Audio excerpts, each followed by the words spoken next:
Assalamu alaikum wa rahmatullahi wa barakatuh. Kamal el Mekki here, and this year, Ramadan 2017 or 1438, coming to you from Muslim Community Center in Brooklyn, New York. We're going to be doing for the Ramadan Khatiras and the Taraweeh. The series is going to be about love and loving. So one time it's going to be about loving Allah Azza wa Jal. Then it's going to be Allah Azza wa Jal loving you. You loving the Prophet ﷺ. The Prophet ﷺ's love for you. You loving the companions, loving the Quran, loving Salah, loving your neighbor, and so on and so forth. I hope you enjoy and benefit from this series. Wassalamu alaikum wa rahmatullahi wa barakatuh.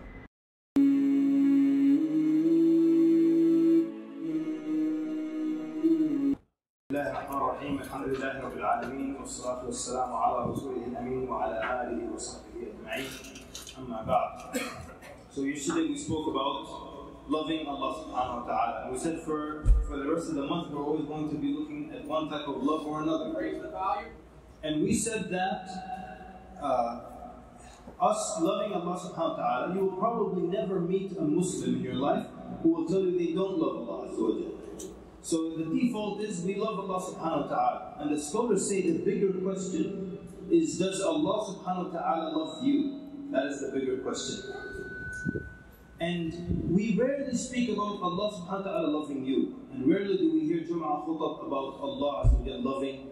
And it's almost become as if it's a Christian concept. They're the ones who have the loving God and we don't have that. But the truth is we do have that. And Allah subhanahu wa ta'ala, one of His names and attributes is that He is Al-Wadud, which means the loving. The scholars say that love is actually the essence of our relationship with Allah subhanahu wa ta'ala and the essence of our worship to Allah Azza wa Jalla. In Surah Al-Ma'idah, Allah subhanahu wa ta'ala says, Ya ayyuha alladhina amanu, من يرتد منكم عن دينه فسوف يأتي الله بقوم يحبهم ويحبونه. Allah subhanahu wa ta'ala says, O you who believe, whoever of you turns away from their religion, then Allah is going to bring forth a people that He loves and they love Him. So why did Allah subhanahu wa ta'ala say He loves and then they love Him?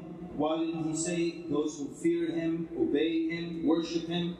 The scholars say Allah subhanahu wa ta'ala just began with this and only mentioned this because that is the essence of our relationship with Allah subhanahu wa ta'ala. His love for us and we love Him.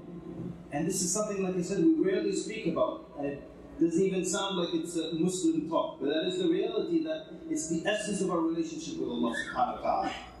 So Allah subhanahu wa ta'ala loves the believers. Allah Azza wa Jal loves you. And in Surah Al-Buruj, for example, Allah Azza wa Jal says, He ends the verse by saying, وَهُوَ الْغَفُورُ الْوَدُودُ. And He is the forgiving, the loving. Because usually Al-Ghafur is followed by Rahim, right? 69 times in the Quran, Ghafur, Rahim, Ghafuran, Rahima, 69 times. But this one part in Surah Al-Buruj, Ghafur al-Wadud, the most forgiving, but the loving. Why this combination? And the scholars say, because you might forgive someone, but still dislike them. You might actually forgive someone and keep hating them. But Allah subhanahu wa ta'ala wants you to know that He might forgive you for a sin that you committed and you repented from, and still keep loving you, even though you committed a sin. And far be it from the shaitan to try to come and trick us and tell us that you were hated by Allah. He doesn't know that, and you don't know that Allah Azza wa Jalla hates you. What you have is a default relationship that is composed of love primarily. So Allah subhanahu wa ta'ala is telling you that even after you sin, He still will forgive you and keep loving you, not hate you and keep you distant. So from the benefits of one, Allah subhanahu wa ta'ala loves you, from the added bonuses, is that Allah subhanahu wa ta'ala will cause the angels to love you and will give you acceptance, place acceptance for you on earth, acceptance from others, from other righteous people, from other human beings. This is a hadith in Sahih al-Bukhari. When Allah subhanahu wa ta'ala loves someone, He calls out to Jibreel. And He says to Jibreel, I love this person, so love him. And Jibreel will love him. And of course, genuine love. He is commanded by Allah, so Jibreel will genuinely love this individual. Then Jibreel will call out to the ones in the heavens, meaning the angels, the billions upon billions of angels. And He will tell them, verily or indeed, Allah loves so and so, so love him. And then all of the angels in the heavens will love that individual. And then the hadith ends with, acceptance will be placed for him on earth. the righteous human beings will accept that person as well. These are all just from the benefits of when Allah subhanahu wa ta'ala loves you. So, we close it with one of the ways through which you can gain the love of Allah Azza wa Jalla. And tomorrow we'll mention more ways how you can gain the love of Allah subhanahu wa ta'ala. But just one for tonight. Allah subhanahu wa ta'ala says, قُلْ إِن كُنْتُمْ تُحِبُّونَ اللَّهَ فَاتَّبِعُونِ يُحْبِبْكُمُ اللَّهُ وَيَغْفِرْ لَكُمْ ذُنُوبَكُمْ وَاللَّهُ غَفُورٌ رَحِيمٌ.